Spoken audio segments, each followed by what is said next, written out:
everyone, in today's video I'm going to be talking about how to crate train a puppy or dog. The number one thing to remember when crate training a puppy or a dog is that you will want to make sure they do not associate the crate with anything negative. So the crate is not to be used as a punishment, it's not to be used as a timeout zone, it's not to be used as somewhere they're put just out of the way while you're eating and such, because they'll feel like they're missing out on things and then they'll start doing things like destructive behaviour, ripping up their bedding, chewing on the bars and damaging their own teeth, etc. One of the easiest ways to make sure that they have a positive affiliation with the crate is to feed them in it. So what I do is I leave the crate door open, I ask Pickle to step inside, and I say go on into your crate or into your bed, whatever words you want to use, and as soon as she gets in I go good girl and I put the bowl of food in and I close the door. You can also do the exact same with treats or with Kongs with peanut butter or something in them. You can do the exact same by throwing toys into it, that they're really good toys, or get her to step in and then drop a toy that's like a treat toy, one that she doesn't get as often. Say for example a squeaky one that you take up when it's late because you don't want the noise and stuff like that. Stuff that's a high reward system. So instead of seeing the crate as a bad thing, it's seen as a good thing, a treat, and something that they actually want to be involved with.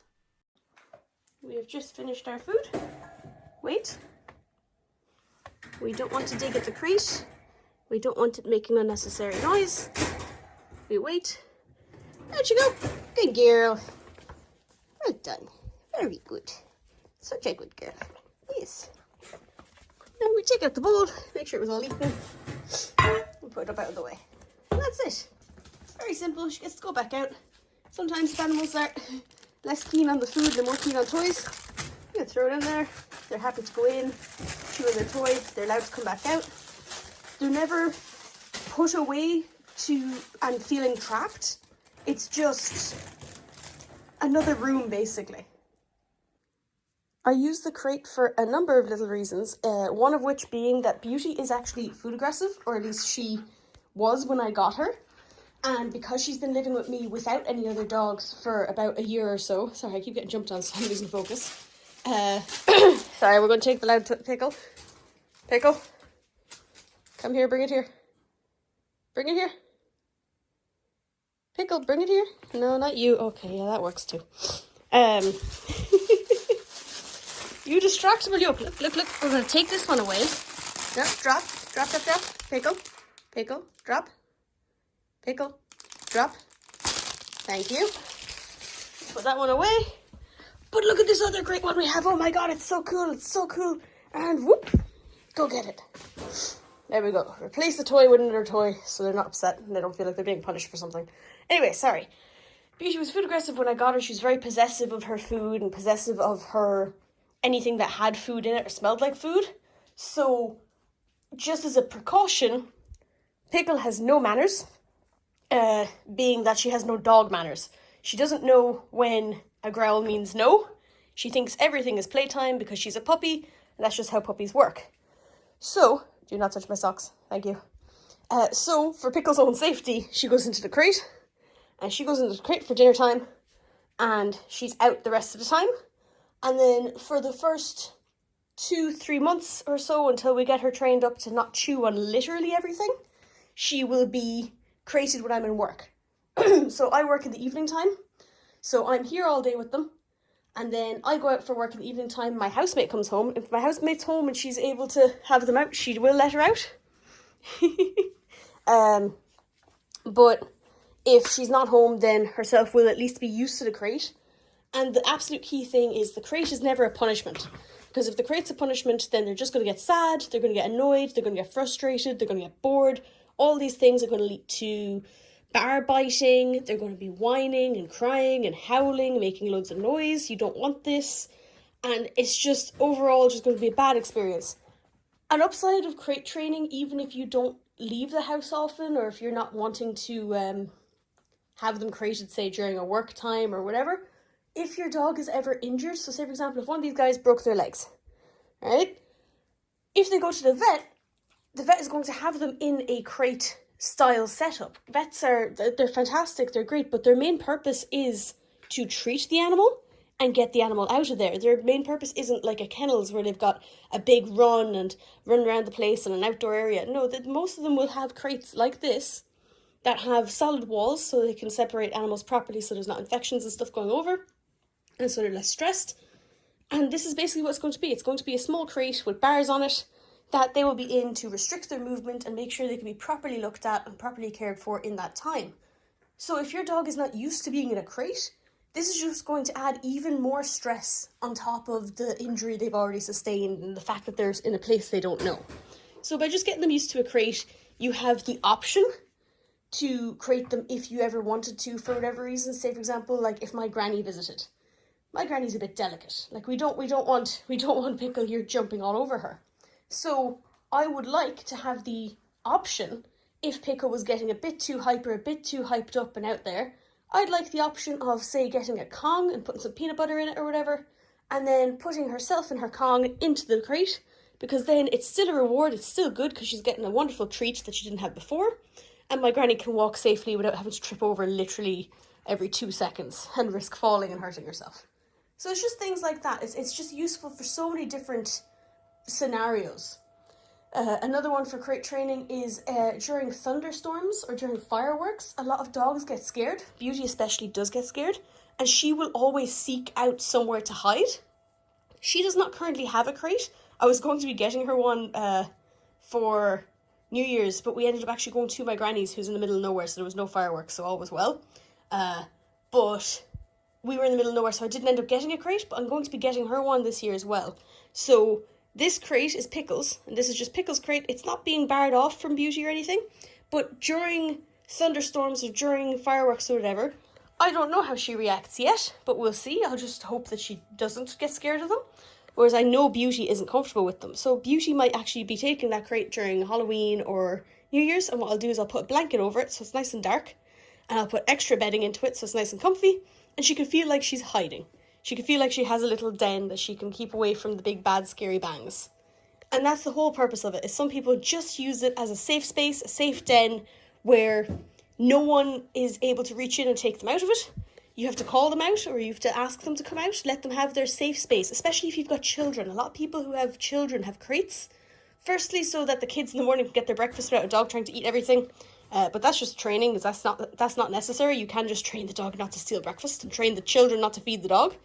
But the crates can be useful for, right, kids, if the dog's had enough, instead of risking, look at you, instead of risking something like a bite from being like stepped on and poked at and prodded at all day and being uncomfortable, or maybe winding up a dog to a point where they're already nervous about something else or a new environment and they're not happy, the dog has their safe space of their crate that they can go into, that they can be like, right, I'm safe here, this is an okay area, I'm not scared anymore, nothing's going to get me in here. And even if the door is open, she keeps tripping on that bottom step, even if the door is wide open, the dog knows this is my safe area. And then you just tell the kids, if the dog is in the crate, you do not touch the dog.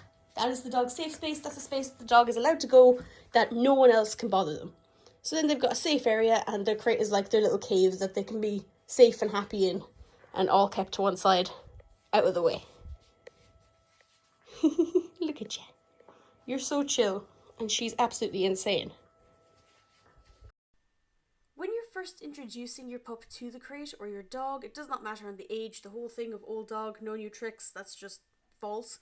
But if you're first introducing to the crate, what you do is you let them go in, you close the door but don't lock it, and then immediately open back up the door and be like, oh my god, you're such a good dog, you're the best, oh my god, aren't you amazing? Then you take away, you open back up the door, you let them out, they're so happy, they're so pleased with themselves, give them 10-15 minutes, and then put them in and count to 10. And then you open it and you let them back out and everything is great. And then you just keep doing this over a period of a couple of days. Don't be constantly doing it where you're like every 2 minutes you're putting them back in, because they'll start getting annoyed by it. You're going to be interrupting their games or interrupting their nap time and stuff like that. They're going to start disliking it. But just 4 or 5 times in a day, give them a couple of minutes where they're alone in the crate. So you put them in the crate, close the door, and you're there for the first few times. And then after a while you close the door, and instead of having 5 minutes of you being there, put it back down to 1 minute of you not being there. And you leave the room, but the whole key thing is you leave the room and give them 30 seconds. But it has to be 30 seconds of them being quiet. Not 30 seconds of them losing their mind and trying to escape it and eating the bars and smacking things. Go in, be like, no, not allowed. Walk back out and give them 30 seconds.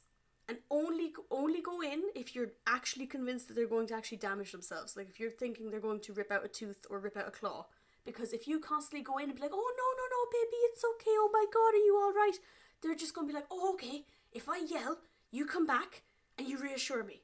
So I'm just going to make sure I yell non-stop next time you put me in because you're going to work, or next time I'm put in on crate rest because I've broken my leg. I'm just going to constantly yell, which obviously is not something you want. And it's something that I especially don't want because I live in an apartment, and if people complain about my dogs making too much noise, I'm going to have to move house, or I'm going to have to get rid of them, which means I'm going to have to move house because I'm not getting rid of my dogs. So just wait out of sight outside a doorway, and as soon as they're quiet, you run in, you be like, oh my god, you're such a good dog. You wait for them to not be jumping up and not be messing with it, like I did when I took out her food bowl. I waited until she was chill and calm and sitting down, and I opened it up, and very, very good. And when they came out, all the big pets, all the jumping around, have a toy on hand, have some treats on hand, make it a good experience that they were let out after they were quiet. Then give them however long you need to give them, and then do it again, but leave them slightly longer than before, and you're able to just build up over time. So sometimes even though I'm home, I will put Pickle away into the crate for an hour because I want to make sure that she is okay with being in the crate. I don't want her to be so attached to me that she's going to get really, really anxious when I'm not there, or when I'm not at home, when I'm gone to work or whatever like that, or if I need to go downtown, say to a doctor's appointment or something, and there's no one here. These are just a couple of different scenarios of why I might need to put her away in the crate at very short notice, or need to put her in the crate and leave her for an hour or two. So if I don't have anyone at home, say for example if my housemate has gone off for the weekend or whatever, there's not going to be anyone here. I do not trust that she would not eat a cable or chew on a wall or a door or something, because she's a pup and that's what she's going to do for the next 5 months or so. So until she's trained not to do that, I'm going to be using the crate as a training tool and as a safe space for her to go, and also as a place for her to go when I'm not here, to make sure that she doesn't damage something in my house or herself when I'm not here to help. The key to successfully crate training any dog or puppy is consistency and patience. So the first day I got her, the first thing I did when I came into the house was I actually put her straight into the crate, and I closed it, and I sat beside her for a minute, and I got changed because when we were walking home it was lashing rain and I was soaked and she was soaked. So I put her into the crate and she just sat there for a minute. She got a moment to look around the room and see what was going on. I got changed, and then when I was changed I grabbed a towel, I let her out, and I gave her loads and loads of pets, and I made sure that she was really happy and made sure she was dry before introducing her to Beauty. And so in that way she got an introduction to the room, she got an introduction to the crate, and she wasn't terribly spooked by it. She wasn't left alone with it, and everything was fine. I introduced her to Beauty, so I put her back into the crate so that they didn't eat each other, and she was fine with this again because she was like, oh okay, I know this crate better than I know the kitchen or anything. So she's actually more comfortable in the crate than she was with the rooms at first. Since then I've been building up bit by bit, and now she's actually completely fine to go into the crate and be there while I'm in work or while I'm away, say, doing shopping and stuff like that. So over time I'll be able to leave her for longer, she'll be more relaxed, I can leave stuff in with her, but just make sure never to leave in a toy or something that they could chew chunks off of, because if they're in the crate, usually you're not going to be there to help them and stop anything like a choking hazard. Don't yell at them, don't bang on the bars to get them to stop doing something, don't be constantly going in every 2 seconds going, oh my god, are you okay? Or, oh, it's okay, you gotta stop doing that. Because they're just going to see it as, if I bark and whine, they'll come back, this is great. And puppies especially, they're going to whine when they're alone because they're not used to it. They're born into a litter with a mother, typically, and they're used to growing up in that, and then suddenly they're taken away by people to a place where they're being given all the attention by people all the time. So when they're put in the crate, they're not going to be too happy about it. But if you persevere, patience, they'll be completely fine. Just a whole load of patience and rewards, and they will be super happy about the crate in no time, and they'll see it as a safe place and even a play place, like what Pickle does. She hoards socks and toys and all sorts in it, and she jumps in and out of it for fun. So that's it for this video. I hope it was of use to some of you. If you have any questions, feel free to leave them in the comments below, and I will do my absolute best to help. And if you have any other suggestions, like something you did that helps with your crate training when you were crate training your pup or dog, let me know. Let us know in the comments below. And it'll be of use to someone else maybe. And yeah, that's it for this video, so thank you very much for watching.